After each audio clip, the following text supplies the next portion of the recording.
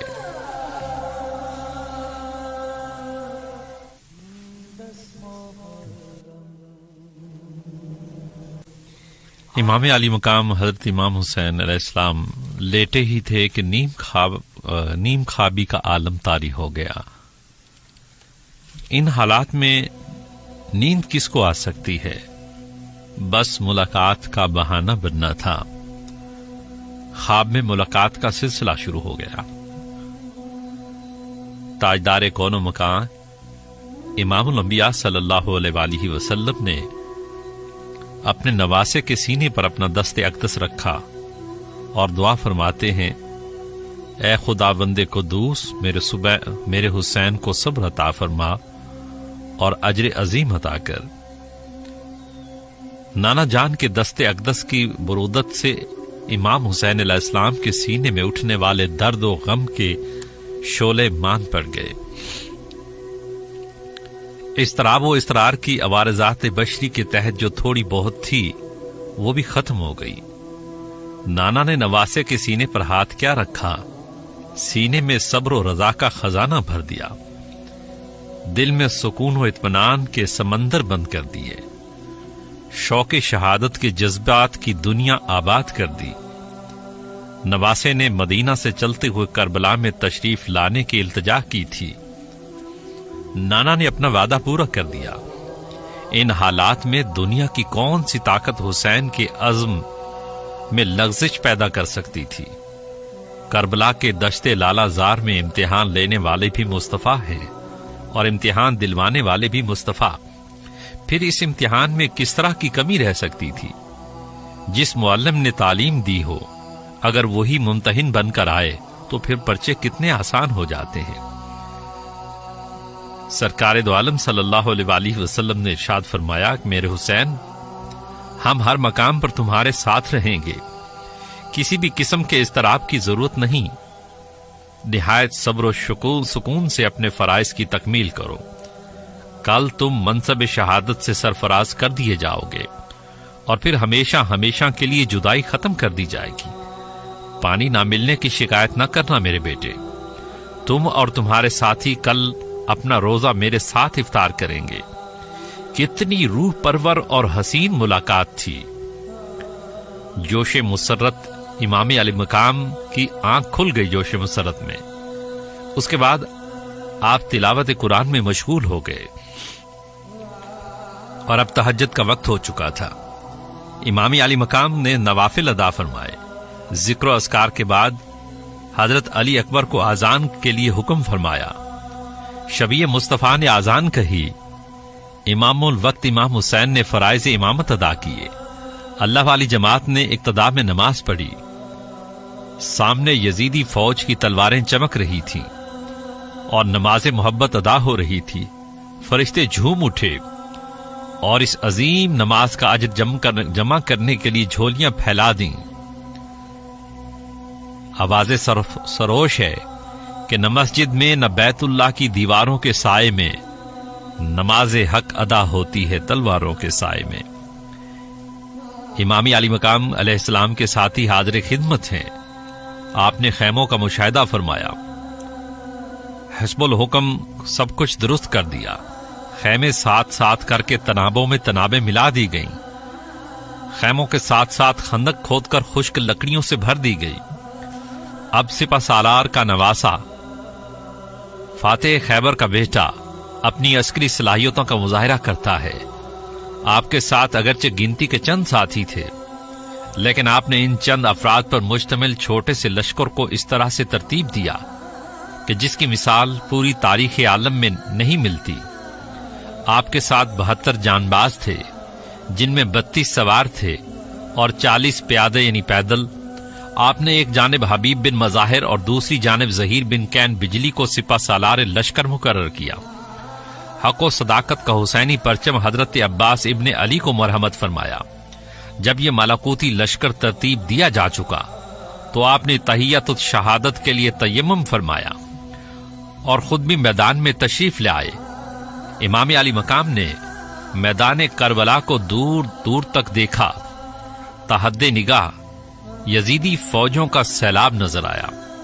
پھر اپنے گنتی کے چند ساتھیوں کی طرف دیکھا اور بارگاہ خداوندی میں ہاتھ اٹھا دی اور عرض کیا کہ اے خداوند قدوس، حسین اپنی بے ذاتی کے ساتھ حاضر دربار ہے، اسے استقامت عطا فرما۔ یا اللہ، یہ تیرے چند غلام تیرے نام کی عظمت کے پرچم کو بلند کرنے کے لیے اٹھے ہیں، انہیں صبر کی توفیق دینا۔ اے میرے خالق و مالک، حسین اس زبردست امتحان میں تیرے فضل و رحمت کے بغیر کامیاب نہیں ہو سکتا۔ یا اللہ، مجھ پر فضل و رحمت فرما۔ الہی، میں تیرے محبوب کی زلف امبرین کا واسطہ دیتا ہوں، مجھے دنیا کے ان ظلمات قدوں میں روشنی کا مینار بنا دے۔ خداوندہ، تیرے دربار میں شبیر حاضر ہے، میری گردن برائے خنجر و شمشیر حاضر ہے، تیرے دربار میں ایک التجائے شبیر کرتا ہے۔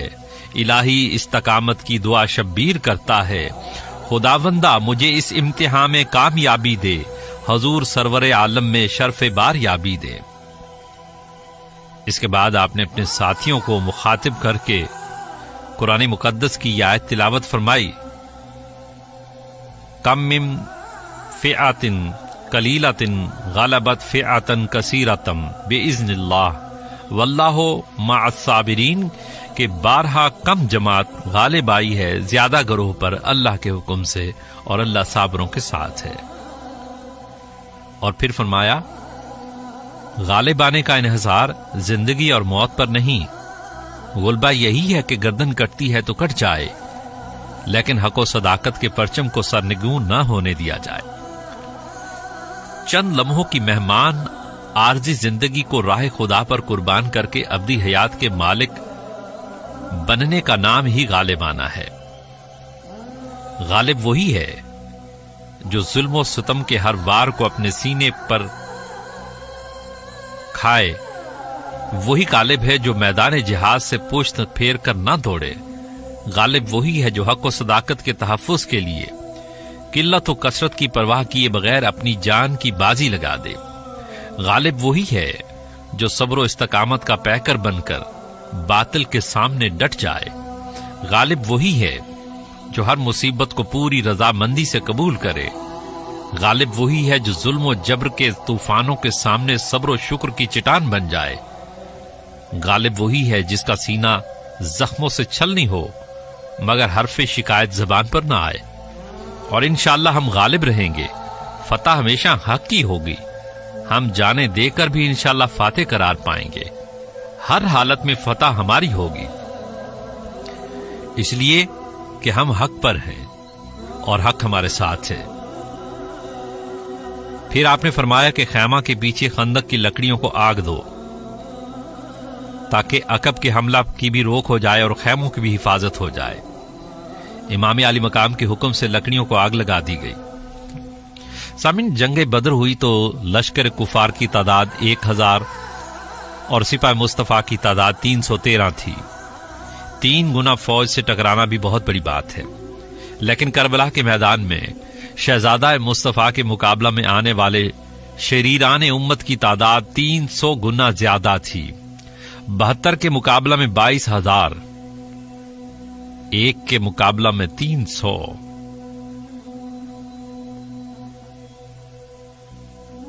تاریخ عالم میں ایسی مثال موجود نہیں کہ فوجوں کی تعداد کی اس نسبت سے باقاعدہ جنگ لڑی گئی ہو۔ بحساب ابجد یزداں کے عدد بھی 72 ہیں اور امام علی مقام کے ساتھیوں کی تعداد بھی 72 تھی۔ معتبر روایات کے مطابق امام علی مقام علیہ السلام کے جسد اطہر پر تیروں اور تلواروں کے 73 زخم تھے اور ان کی یہ تعداد دل کے زخموں کے برابر تھی۔ ہر ساتھی کی شہادت کا ایک ایک زخم قلب حسین کو بھی مجروح کرتا تھا۔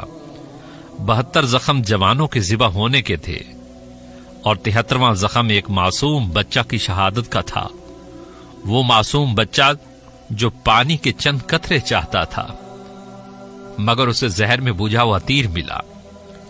یزدان کے عدد 72 ہیں، قوت یزدان کا ظہور حسین کی طرف تھا۔ یہی وجہ تھی کہ حق و باطل کا یہ مارکا باقاعدہ طور پر قائم ہوا، ورنہ اتنی کثیر تعداد تو چند لمحوں میں اتنے آدمیوں کو کاٹ کر پھینک سکتی ہے۔ ان حالات میں باقاعدہ جنگ اور مقابلہ حیران کن اور حیرت انگیز ہے۔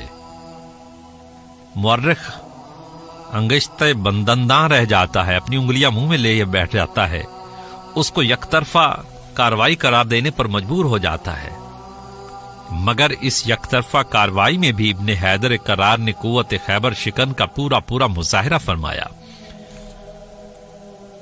کوئی اور ہوتا تو ان مایوس کن حالات میں دم گھٹ کر مر جاتا، مقابلہ کسی اور شخص سے ہوتا تو یزید کی اتنی بڑی فوج اپنا ایک شخص قتل کرائے بغیر اپنے مقصد میں کامیاب ہو جاتی، مگر ان کا مقابلہ حسین سے تھا، اس امام حسین سے جس کے سینے میں محمد عربی کا نور جلوہ بار تھا، جس کی رگوں میں حیدر کرار کا خون گردش کر رہا تھا، جن کے خون میں فاطمہ کے دودھ کی غیرت اور طہارت رچی ہوئی تھی۔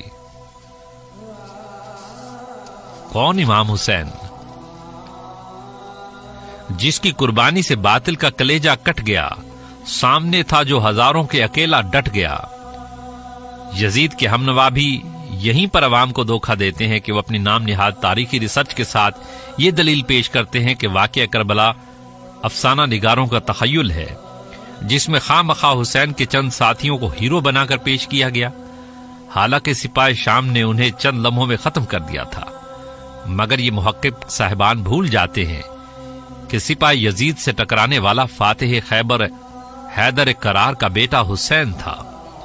کون امام حسین؟ جس نے تلواروں کی جھنکار کے پس پردہ وہ مسکراتی ہوئی ابدی زندگی کا پردہ اٹھایا، جس نے عروسہ شہادت کے حسن و جمال جہاں آرا کو بے نقاب کر دیا، جس نے موت کے گھونگٹ میں چھپی ہوئی حیات سرمدی کے رخ سے آنچل اٹھا دیا، جس نے دنیا والوں کو ہمیشہ زندہ رہنے کا سلیقہ سکھا دیا اور اشکار کر دیا کہ لاکھ ابھرے پر کبھی باطل ابھر نہیں سکتا، موت سے بھی زندہ و جاوید مر نہیں سکتا۔ کون امام حسین؟ جس کا دعویٰ تھا کہ حکومت کی پائیداری کا راز روحوں پر حکومت کرنے میں ہے، جسموں پر نہیں، اور پھر اس نے اپنے اس عظیم دعویٰ کی دلیل بن کر دنیا والوں کو کربلا کے میدان میں دکھا دیا۔ یزید نے حکومت کرنے کے لیے جسموں کا سہارا لیا تھا، یزید مر گیا تو اس کی حکومت بھی مر گئی۔ حسین مملکت روحانیت کے تاجدار تھے، آپ کی سلطنت کا دار و مدار مملکت ارواح پر تھا۔ پھر آپ جس میں نازنین کٹ جانے پر بھی ان کی حکومت مومنوں کے قلوب اور ارواح پر تا ابد الآباد قائم و دائم ہے۔ یزید کا خیال تھا کہ میرے ظلم و جبر کی تلوار انسان کامل کا گلا کاٹ دے گی تو انسانیت مر جائے گی، مگر خون حسین کا پیغام تھا، ظلم سے انسانیت مجروح ہو سکتی نہیں، جسم ہو سکتا ہے فانی، روح ہو سکتی نہیں۔ کون امام حسین؟ جو مینارہ نور اور پیکر استقلال ہے، مجسمہ استقامت اور شان رب ذوالجلال ہے۔ کون امام حسین؟ جس کا عشق بھی بے مثال ہے اور حسن بھی بے مثال ہے، جس کی قربانی بھی بے مثال ہے اور عزم بھی بے مثال ہے، جس کی قوت لا یزال ہے، جس کا کارنامہ لافانی و لازوال ہے۔ ہاں، اب بھی جو مینارہ عظمت ہے وہ حسین، اب بھی جو محو درس شہادت ہے وہ حسین، جس کی نگاہ مرگ عداوت ہے وہ حسین، آدم کی جو دلیل شرافت ہے وہ حسین، واحد جو ایک نمونہ ہے ذبح عظیم کا، اللہ رے انتخاب خدائے حکیم کا۔ کون حسین؟ جو 3 دن کا پیاسا ہے مگر ساقی کوثر و تسنیم ہے، جو ریگزار کربلا میں ذبح ہو رہا ہے مگر وارث خلد نعیم ہے، جس کی قربانی تفسیر ذبح عظیم ہے، جو خاک و خون میں لتڑا ہوا بھی لائق تعظیم ہے، جس کا احترام رسول کریم ہے، جس کی شان رؤوف الرحیم ہے، جو جنت و کوثر کا قسیم ہے اور کربلا کے طور کا کلیم ہے۔ کون حسین جس نے سمجھایا کہ شان عامریت کچھ نہیں، قوت حق کے علاوہ اور قوت کچھ نہیں، دل غنی ہے گر تو یہ دولت حکومت کچھ نہیں، ذہن کا ایک خوش نما دھوکہ ہے عشرت کچھ نہیں، خون سے جس نے کیا تحریر اس عنوان کو، جان دے کر بھی بچا لیا غیرت ایمان کو۔ کون حسین کہ جس کے خون کا ہر قطرہ اعلان کر رہا تھا کہ جان دیتا ہے مسلمان وعدہ دیدار پر، رقص کرتا ہے مجاہد تیغ کی جھنکار پر۔ کون حسین جو معلم انسانیت اور روح انسانیت ہے، جو شان انسانیت اور فخر انسانیت ہے۔ کون حسین جو مرکز ہدایت اور پیمبر عشق ہے۔ کون حسین جو مزاج شناس قدرت اور رازدار مشیت ہے۔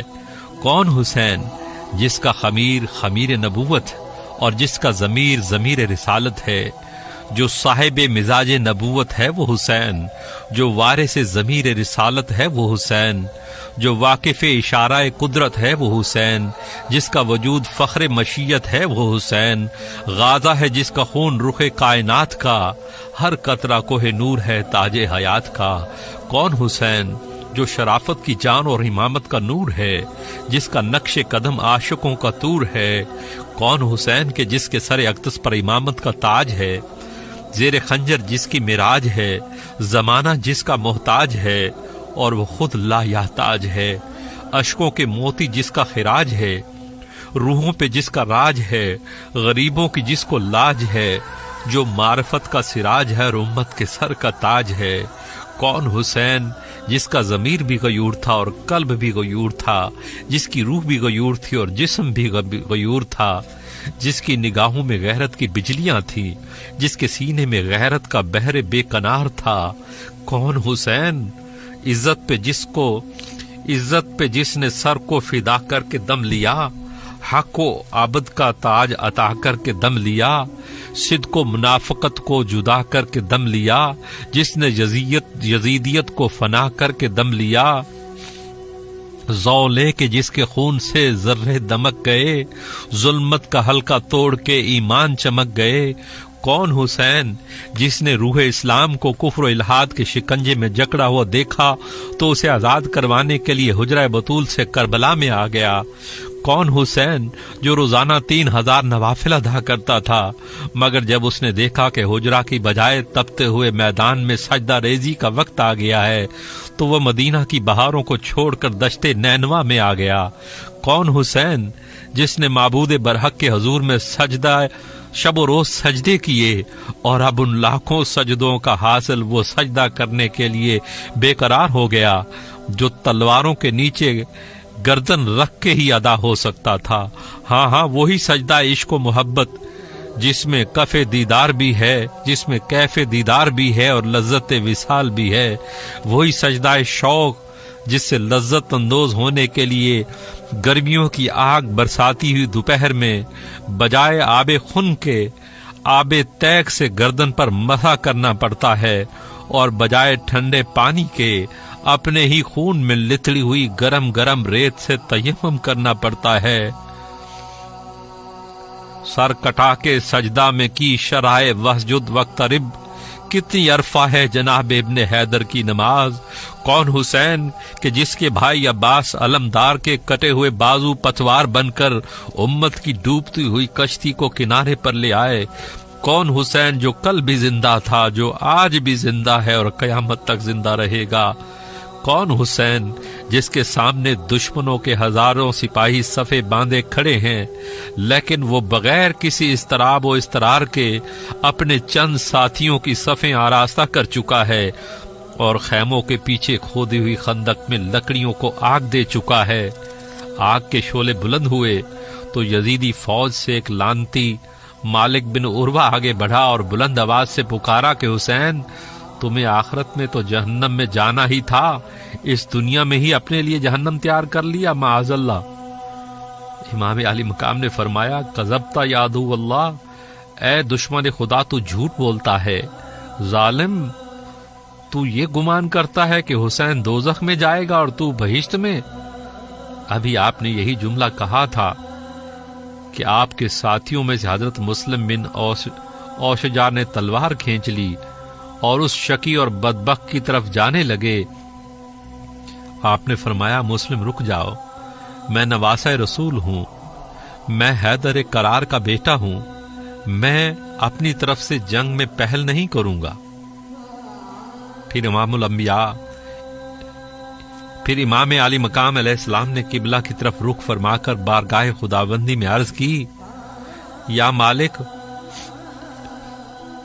یا اللہ مالک بن عروہ کو آگ کی طرف کھینچ لے۔ امام علی مقام کے یہ الفاظ تھے یا قہر و غضب کی بجلیاں ایک دم مالک بن عروہ پر ٹوٹ پڑیں۔ دعائے مظلوم تھی، فوراً باب اجابت سے ٹکرائی۔ مالک بن عروہ کا گھوڑا ڈر کر بھاگ اٹھا اور اپنے دھیان میں اوپر بیٹھا تھا، لگام پر ہاتھ مضبوط تھے، گرنے لگا تو زین کو مضبوطی سے پکڑا اور اوپر لیٹ گیا۔ گھوڑا ادھر ادھر میدان میں بھاگتا رہا، اس نے چاہا کہ چھلانگ لگا دوں لیکن پاؤں رکاب میں الجھ گیا۔ ہمت سے کام لے کر پاؤں نکالنے کی کوشش کی تو اس وقت اسی آگ تک پہنچ چکا تھا جو خیموں کے پیچھے امام نے جلا رکھی تھی۔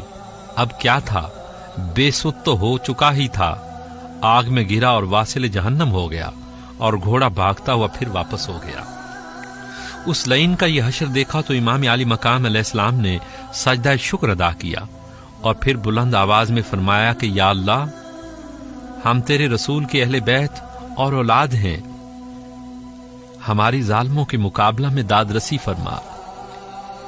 یزیدی فوج کے ہراول دستہ نے بھی آپ کی یہ گفتگو سنی۔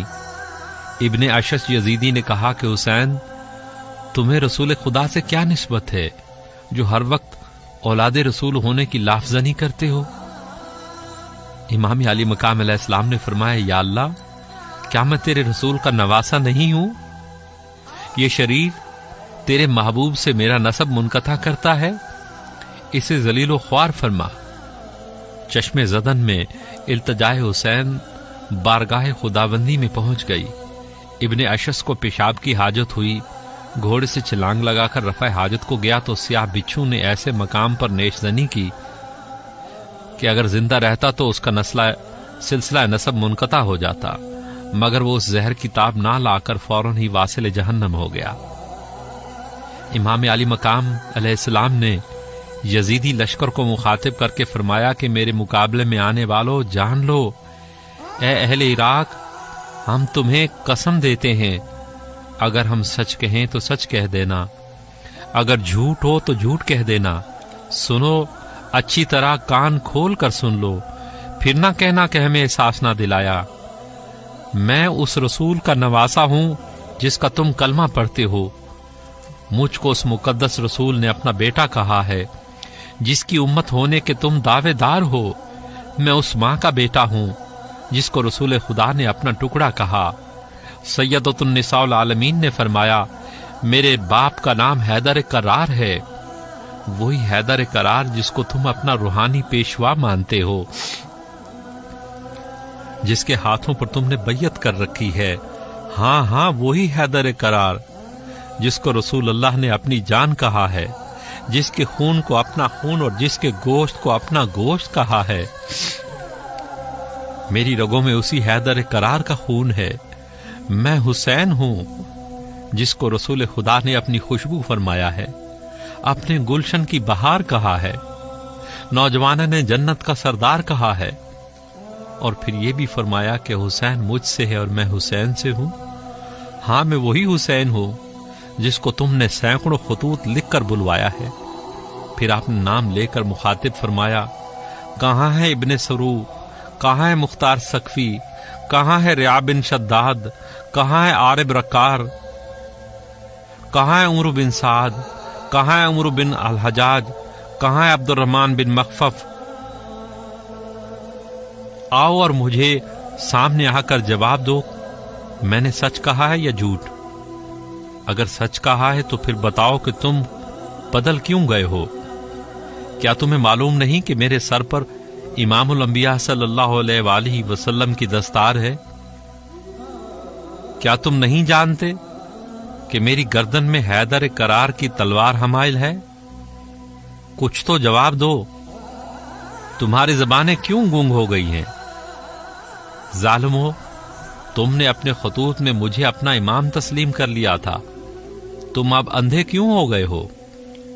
کوفیوں کے سر شرم و ندامت سے جھک گئے۔ یہ ندامت نہیں، ڈھٹائی اور بے حیائی تھی۔ ایک آواز آئی، حسین تم جھوٹے ہو۔ فرمایا لعنت اللہ علی الکاذبین۔ کس نے کہا؟ کسی نے کہا کہ حسین اپنی بات کو ختم کرو، کیوں مغز چاٹ رہے ہو؟ آپ نے فرمایا الحمدللہ، حسین نے اتمام حجت کا حق ادا کر دیا۔ حسین علیہ السلام جانتے تھے ایک گروہ پیدا ہوگا جو کوفیوں کو بریء ذمہ قرار دینے کی کوشش کرے گا۔ یہ اتمام حجت اس لیے تھا۔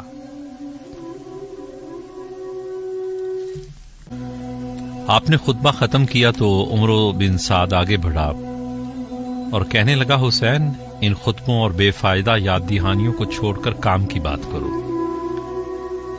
یا تو یزید کی بیعت اور ابن زیاد کی اطاعت کو، یا پھر جنگ کے لیے تیار ہو جاؤ تاکہ میں تمہیں قتل کر کے اپنا انعام حاصل کر سکوں۔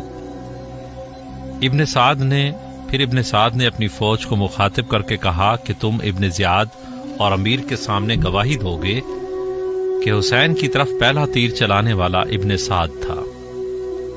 پھر اس نے تیر کمان میں رکھا اور شہزادہ رسول کی طرف چلا دیا۔ تیر خطا گیا۔ امام علی مقام علیہ السلام نے تلوار کھینچ لی اور فرمایا کہ یہود و نصارہ پر خدا کا غضب ہوا کہ انہوں نے عزیر علیہ السلام اور عیسیٰ علیہ السلام کو خدا کے بیٹے مان لیا اور اپنے پیغمبروں کی شان میں غلو کی حدوں سے بھی بڑھ گئے، مگر افسوس تم اس قدر پستی کی طرف آ گئے کہ اپنے پیغمبر کے بیٹے کو ذبح کر دینا چاہتے ہو۔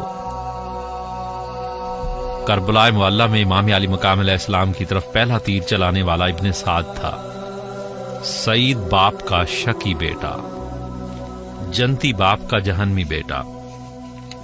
اسے اتفاق کی بات کہہ لیجئے یا اسرار الہیہ کا نام دے لیں۔ اس ملعون کے باپ کا نام سعد بن ابی وقاص رضی اللہ تعالیٰ عنہ ہے۔ جنگ احد میں کفار کی طرف پہلا تیر انہی نے چلایا تھا۔ کون؟ سعد بن ابی وقاص رضی اللہ تعالیٰ عنہ، جس کی کمان میں سرکار دو عالم صلی اللہ علیہ وسلم کے پکڑائے ہوئے تیر چلتے تھے۔ سعد بن ابی وقاص رضی اللہ تعالیٰ عنہ کے ہاتھ میں کمان تھی، امام الانبیاء صلی اللہ علیہ وسلم کے ہاتھ میں تیر تھے۔ آپ تیر پکڑ کر فرماتے کہ سعد، تجھ پر میرے ماں باپ قربان، کفار پر تیر چلاؤ۔ پھر تیر کیسے خطا ہوتے؟ سعد رسول اللہ صلی اللہ علیہ وسلم کے سامنے ڈھال بن کر کھڑے تھے۔ دشمنوں کی طرف سے رسول اکرم صلی اللہ علیہ وسلم پر برسائے جانے والے تیروں کو اپنے سینے کی ڈھال پر روکتے۔ وہ مقدس کمان جس میں رسول اللہ صلی اللہ علیہ وسلم کے پکڑائے ہوئے تیر چلتے تھے، آج بھی مدینہ منورہ میں عشاق کی زیارت کے لیے موجود ہے۔ زائرین دیکھتے ہیں اور اپنے قلوب کو منور کرتے ہیں۔ سعد بن ابی وقاص رضی اللہ تعالیٰ عنہ کی عظیم یادگار کے ساتھ ساتھ مدینہ منورہ کی دو اور عظیم یادگاریں بھی رکھی ہوئی ہیں۔ ایک قرآن مجید جو حیدر کرار علیہ السلام کے ہاتھوں کا لکھا ہوا ہے، اور ایک لکڑی کا ہوڑا ہے جناب سیدہ فاطمہ الزہرا سلام اللہ علیہا کے دروازے کا۔ اب کربلا میں آئیں۔ ادھر سعد بن ابی وقاص رضی اللہ تعالیٰ کا بیٹا عمرو ابن سعد ہے، اس نے بھی پہلا تیر چلایا مگر نواسہ رسول پر۔ باپ نے رسول اللہ صلی اللہ علیہ وسلم کے طرف آنے والے تیروں کو اپنے سینے پر روکا اور بیٹے نے اپنا تیر جان رسول پر چلایا۔ یہ قدرت کی تقسیم ہے، یہ فطرت کی اسرار و رموز ہیں، یہ مشیت کی نرنگیاں ہیں جنہیں سمجھ لینا نہایت مشکل ہے۔ امام علی مقام نے خطبہ ختم فرمایا تو حر کی آنکھوں پر پڑے ہوئے غفلت کے پردے اتر گئے۔ دل کی دنیا میں انقلاب آ گیا، حقیقت بے نقاب ہو گئی۔ نواسہ رسول علیہ السلام کا ہر جملہ دل کی گہرائیوں میں اترتا چلا گیا۔ سویا ہوا ضمیر جاگ اٹھا اور گھوڑے پر بیٹھا ہوا بار بار پہلو بدلنے لگا۔ اور کے ساتھیوں نے یہ حالت دیکھی تو اس کے بھائی مصعب بن رباحی نے کہا کہ بھائی جان، آپ اتنا خوفزدہ کیوں ہیں؟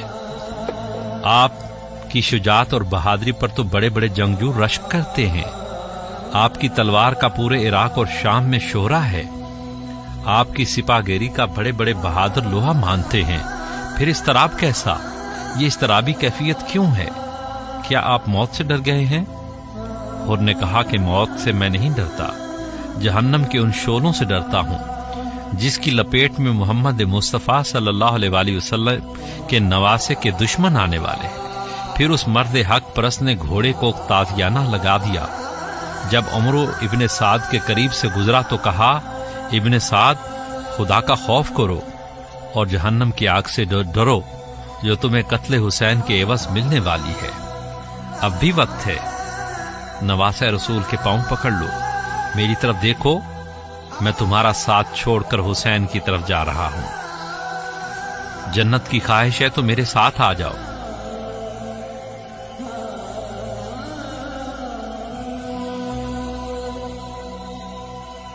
لیکن ابن سعد کب یہ بات مانتا؟ اسے تو رائے کی حکومت حاصل کرنا تھی۔ یہ مختصر پیغام دینے کے بعد ہور گھوڑا دوڑاتا ہوا چشمے زدن میں یعنی آنکھ جھپکتے ہی امام علی مقام علیہ السلام کے سامنے پہنچ گیا۔ گھوڑے سے چھلانگ لگائی اور امام کے قدموں میں گر پڑا۔ شہزادہ رسول نے پوچھا، ہور کیوں آئے ہو؟ عرض کیا، آقا آپ ہی نے تو بلایا ہے۔ پوچھا، کیا چاہتے ہو؟ عرض کیا، اپنے جرم و گناہ کی معافی چاہتا ہوں۔ یا امام الوقت، میں نے بڑا جرم کیا، شہزادہ کونین میں گنہگار ہوں، آپ پر یہ سب مصیبت میری ہی وجہ سے آئی ہے۔ حضور میں بڑا خطا کار ہوں، میں نے آپ کے قافلے کو روکا تھا، آپ کو اپنے ساتھ چلنے پر مجبور کیا تھا۔ اے جگر گوشہ بطول، میں نہیں جانتا تھا کہ یہ لوگ اس قدر سنگ دل ہو جائیں گے۔ مجھے یقین تھا کہ یقیناً کوئی پرامن حل تلاش کر لیا جائے گا۔ اے ابن رسول، میری توبہ قبول کی جائے اور میرے گناہوں کو معافی دی جائے، میری خطاؤں سے چشم پوشی فرمائی جائے، میرے گناہوں کو بخش دیا جائے، میرا قصور معاف کر دیا جائے۔